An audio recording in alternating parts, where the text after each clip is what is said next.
Good morning. Fucking punks. These assholes, they always get away.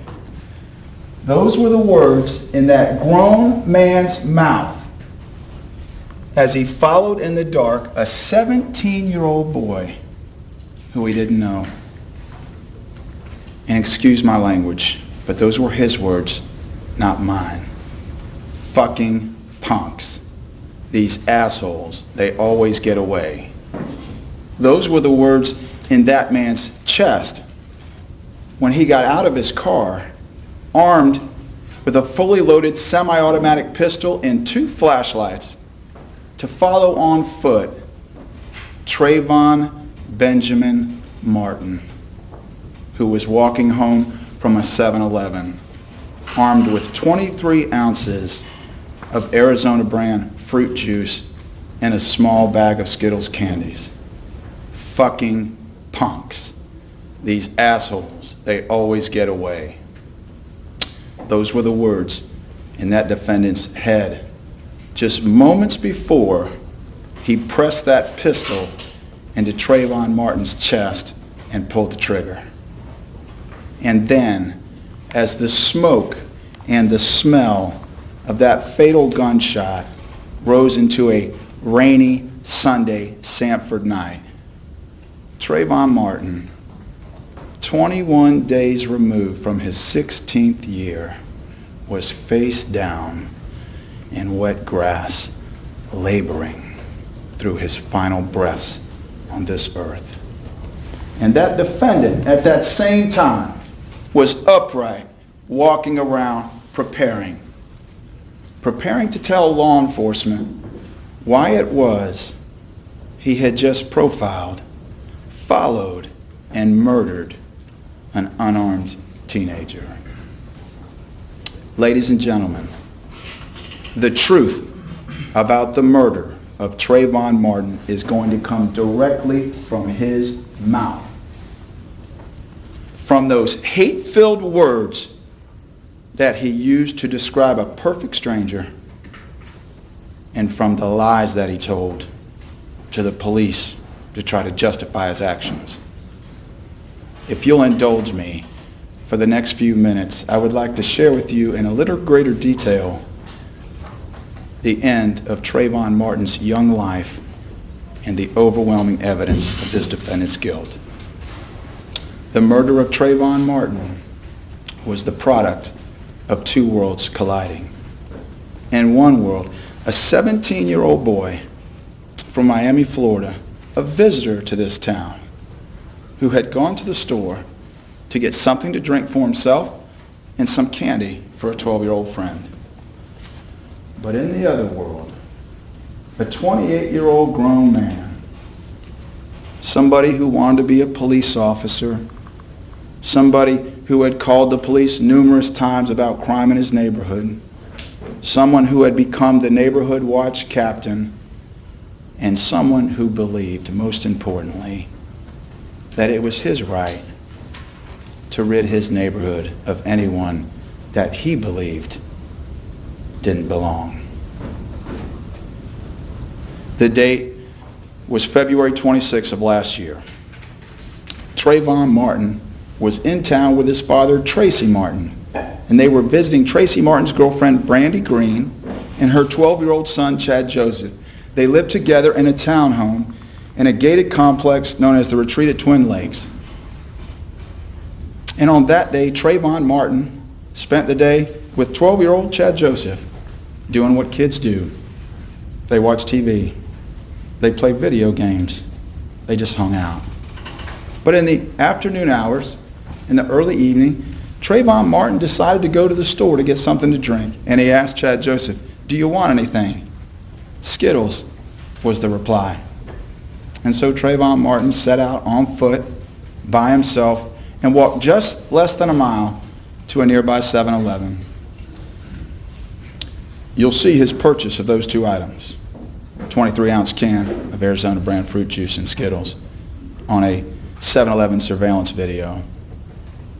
And at 6:24 p.m., he walked out the door. And he started walking home in the rain And although he was by himself, he wasn't entirely alone, because he spent that walk home on the phone with a young friend from Miami, Rachel Gentel. And as teenagers are wont to do, he talked to that girl the entire way home.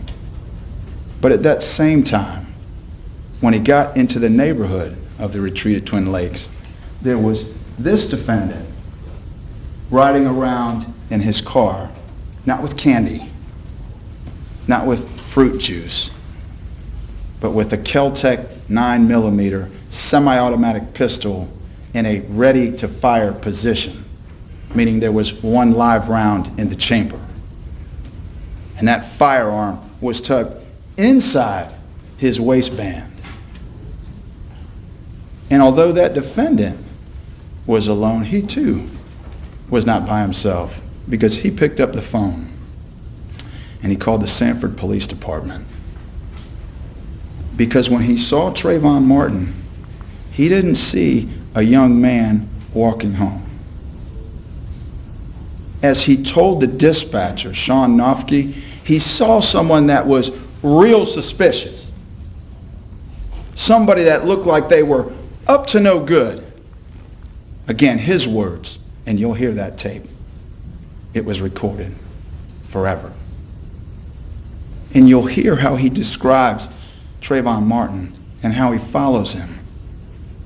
And how he says, not in response to a question, these assholes, they always get away. And he tells Sean Nofke, there's been a bunch of recent burglaries in my neighborhood. And you'll hear the door chime in his car when he gets out with his gun, and not one, but 2 flashlights to follow Trayvon Martin. And then, almost under his breath, that defendant will reveal to you his feelings about Trayvon Martin when he refers to him as a fucking punk, this 17-year-old boy walking home. And then right at the end of that phone call, this defendant makes the decision that brings all of us here today. Sean Nofke asked the defendant, shall I have the officer who's on his way meet you at the mailboxes? Because the defendant and he had discussed a kiosk of mailboxes that are in that neighborhood. And at first the defendant says yes. And then he changes his mind. Tell the officer to just call me and I'll tell him where I am. Because George Zimmerman was not going back to the mailboxes. And he wasn't going back to his car. He was going after Trayvon Martin. Less than 4 minutes after that defendant hung up with Sean Nofke, Rachel Gentel, that girl in Miami, heard Trayvon Martin say, what are you following me for? And then Trayvon Martin's phone went dead. And Trayvon Martin went dead. The first 2 officers to Trayvon Martin's body found him exactly like that defendant left it. Face down, his hands clutching his chest. He was dressed in white tennis shoes, long khaki pants, a dark gray hooded sweatshirt. He had a plastic dark gray watch on his left wrist. The little earbuds that he was using to talk to Rachel Gentel on the phone were right next to his head. And his phone was right next to his body. And Sergeant Raimondo will explain to you the steps that he took to save Trayvon Martin's life. And he'll admit to you, he didn't exactly follow SOPs with the police department, because they hold that if you are to try to give mouth to somebody, that you go to your car first and you get a breathing mask to separate your mouth from their mouth. Well, Sergeant Raimondo realized there was no time for that. So he put his lips on Trayvon Martin's lips and tried to breathe life into him. And Officer Ayala put his palms on Trayvon Martin's chest and tried to push life into him. But it was too late. Trayvon Martin had already passed. Rescue responded soon after, and they took over the CPR efforts, and they hooked up a cardiac monitor to Trayvon Martin. It was a flat line. He had already died. And so Sergeant Raimondo then went to his car, and he got a yellow medical blanket, and he put it over Trayvon Martin's body. And they took the drink can that he had in the center pocket of his sweatshirt, and they put that on top of the blanket. You also hear from the first officer that had contact with this defendant. He was walking around, able to walk, talk, balance, answer questions, understand questions. He had a bloody, swollen nose, and he had 2 lacerations on the back of his head. And you'll hear from the rescue personnel that treated the defendant at the scene. They wiped the blood from his nose, and they wiped the blood from the back of his head. And then the defendant was asked, "Do you want to go to the hospital?" "No," was the defendant's response. And so they took him downtown. And you'll see exactly how he appeared, because when he got downtown to the police station, they took over 30 photographs of him, head to toe, front and back. You'll see exactly how he looked that night. Exactly. And you'll see videos of him walking through the police station, getting out of the car. And then he goes to that interview room where all of his statements would be recorded for you. That night, the next day, even a walkthrough the next day where they literally got a video camera and let him explain in his own words what had happened. And he did. And you will learn that that's when he began to spin that tangled web of lies. For example, he told the police that it was just after he hung up with Sean Nofke, the non-emergency dispatcher, that Trayvon Martin approached him, confronted him, said a couple of words to him, and then punched him and knocked him to the ground. Just moments after that. Ladies and gentlemen, that did not happen. You will have phone records.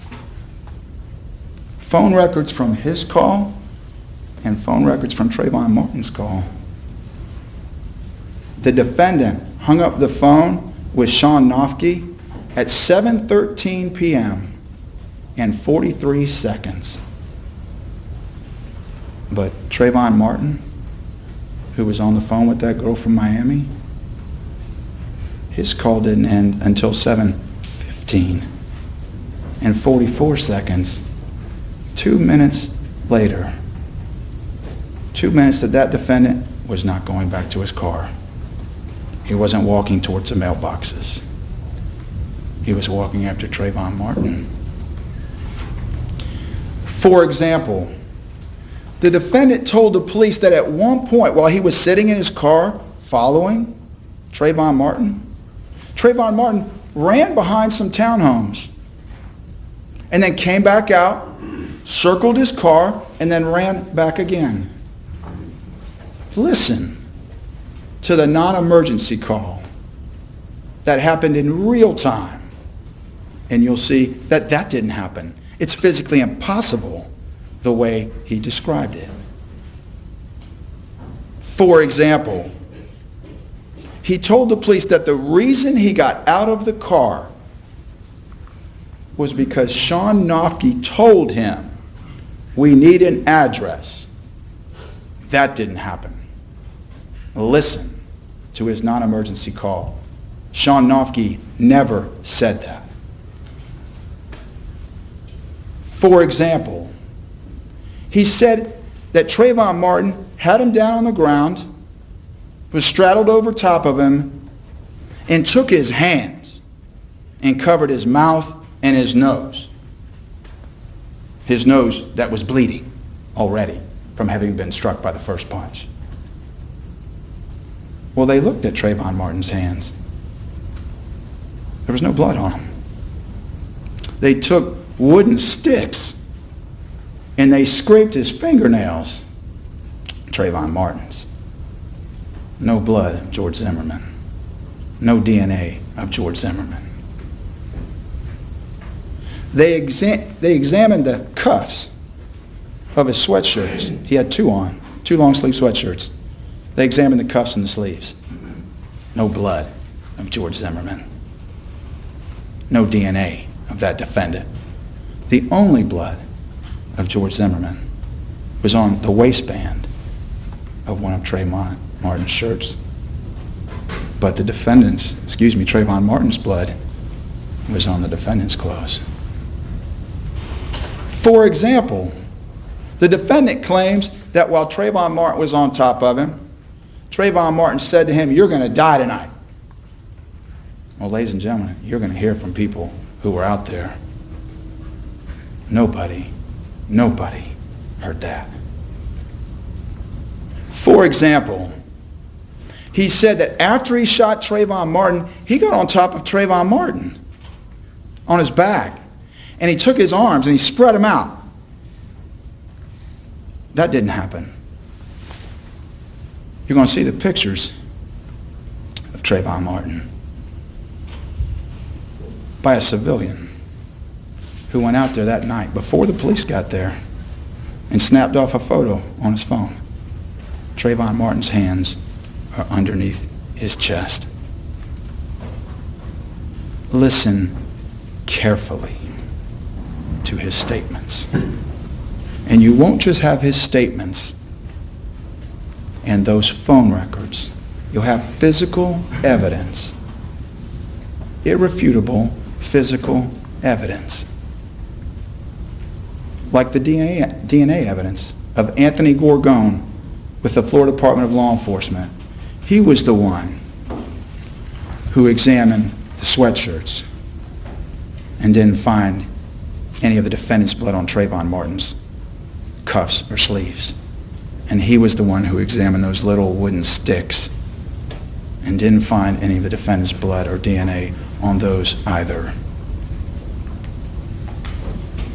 He also examined swabs taken from the defendant's gun and that holster that he had inside his waistband, because the defendant claimed that Trayvon Martin saw his gun and went for his gun, so they tested it. Well, guess what? Trayvon Martin's DNA is not on that gun. Trayvon Martin's DNA is not on that holster. And you'll hear from a firearms expert, also with the Florida Department of Law Enforcement, Amy Seward, who will tell and show you all about that firearm. Kel-Tec 9mm pistol. Holds 7 rounds in the magazine that loads from the bottom. But she'll tell you at the time it was fired, there were 8 rounds in the gun because there was a live round already in the chamber. So it wasn't necessary for the defendant to rack it to load a round. It was ready to go.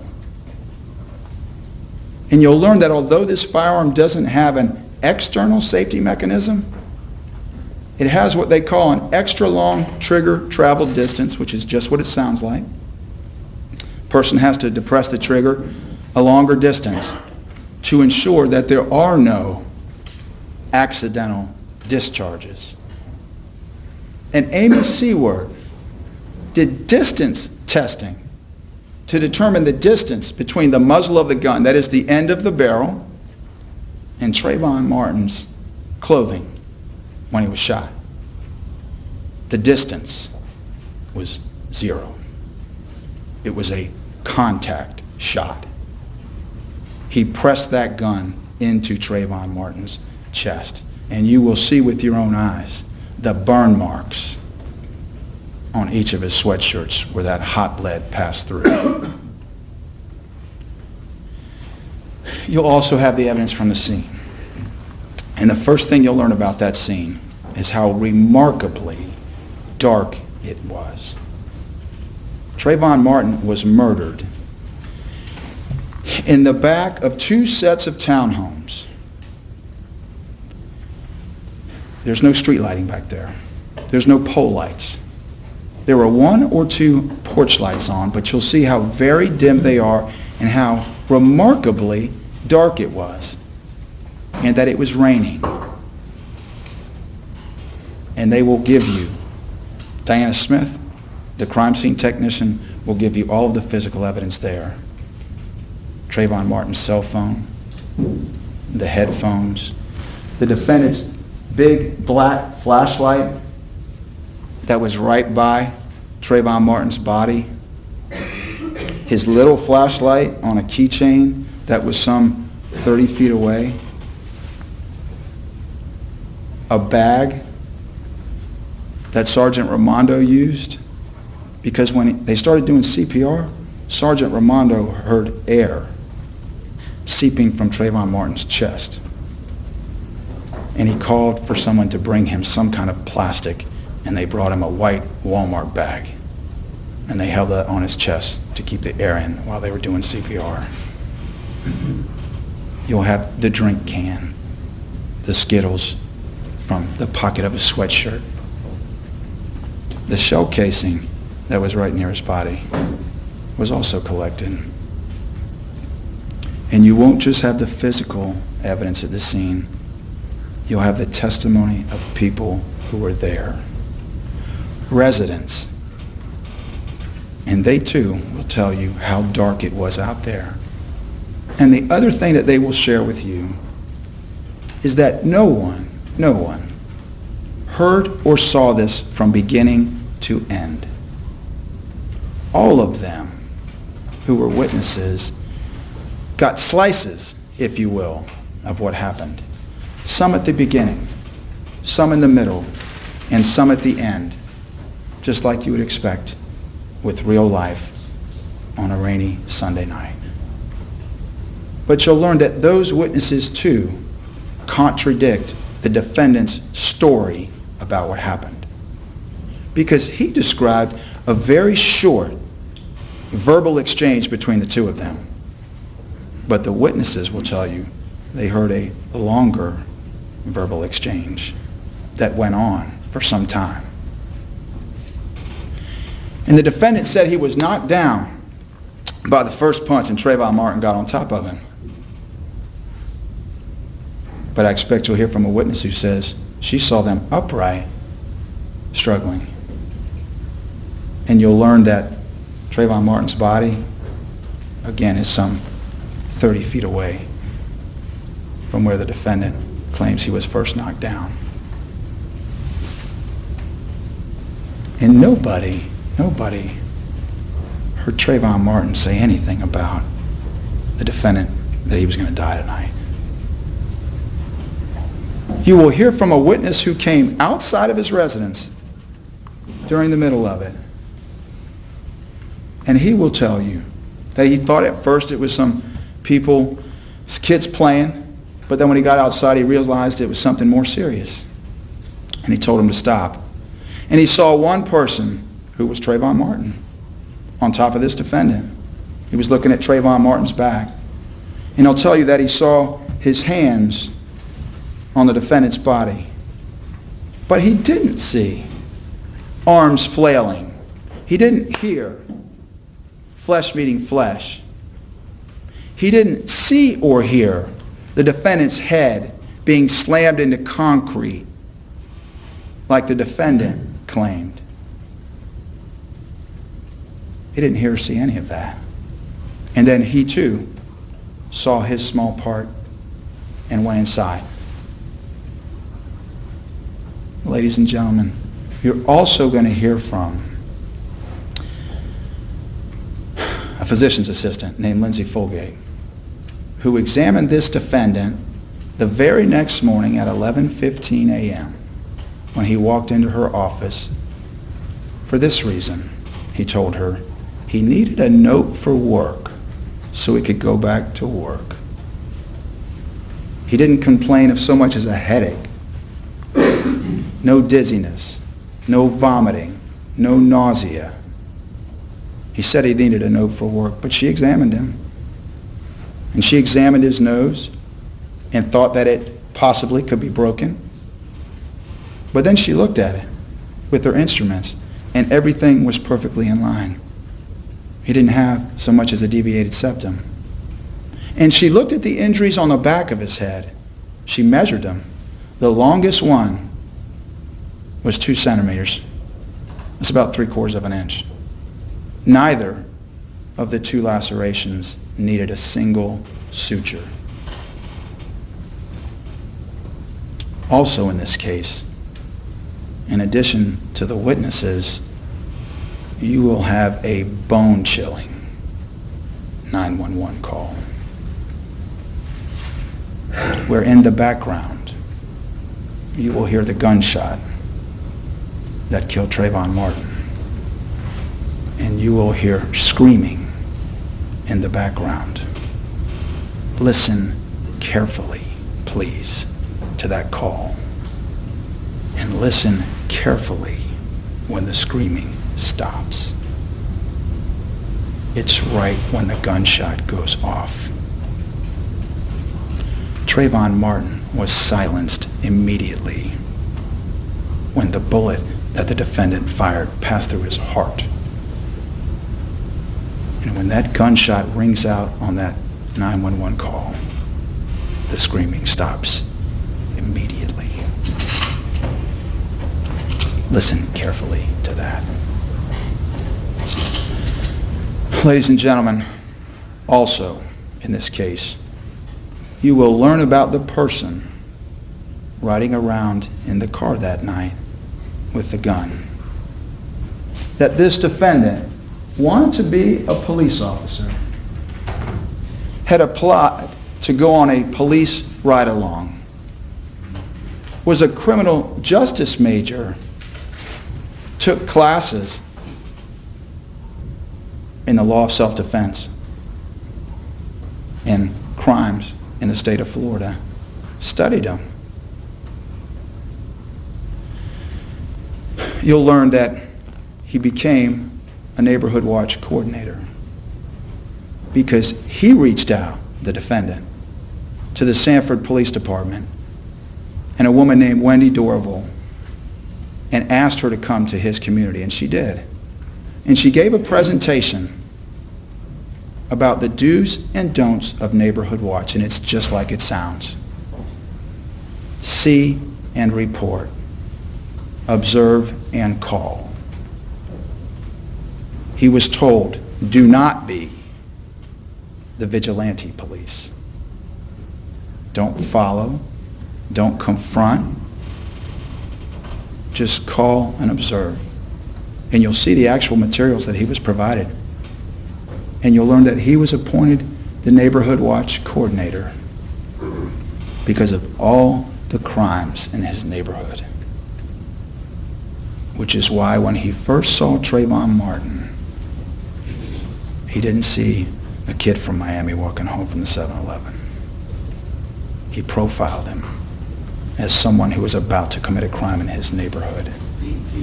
And then he acted on it. And that's why we're here. And you'll learn about him physically. He wasn't nearly as large as he is now. He was just over 200 pounds. He stands 5'7.5". But at that time, back in February of 2012, he had been taking classes from a gym for a year and a half. Not any gym. Not Bailey's. But a gym where they teach you to fight. Kickboxing. Mixed martial arts. Self-defense.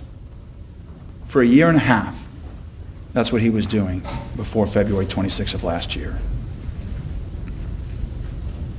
And finally, ladies and gentlemen, you'll hear from the medical examiner. Dr. Shipping Bow, you'll learn that Trayvon Martin arrived for his appointment with Dr. Bow, dressed in the same clothes that he was wearing when he walked out of the 7-Eleven, and in a sky blue, heavy plastic body bag that had a little lock on it, fastening together the two zippers. And the first thing you'll learn when you see Trayvon Martin's body stretched out on the medical examiner's table is how thin he was. He was 5'11", 158 pounds. 158 pounds. How remarkably thin he was. And they examined Trayvon Martin's body. In his hands, he didn't have bruised knuckles. He didn't have swollen hands. The only injury to his hand that was capable of being photographed was a small abrasion on his left ring finger. Trayvon Martin was right-handed. That was the only injuries to his hands. And Dr. Bow will take you through the fatal gunshot. And just like the shirts, you'll see burn marks on Trayvon Martin's chest. Just to the left of center, you'll see the little stipples, they call them, stippling, little pinpricks in his skin where the bullet entered. And Dr. Bow will take you through the path of that bullet. It wasn't to the left, it wasn't to the right, it wasn't up, it wasn't down. Straight through his body, right through his heart, right where the defendant put it. And ladies and gentlemen, that is just some of the evidence in this case. And at the end of this trial, Judge Nelson will read to you the law that applies to all of us, and a law that applies to each of us. And we are confident that at the end of this trial, you will know in your head, in your heart, in your stomach, that George Zimmerman did not shoot Trayvon Martin because he had to. He shot him for the worst of all reasons, because he wanted to. Thank you for your time. Thank you, Mr. Guy. Mr. West, you may proceed.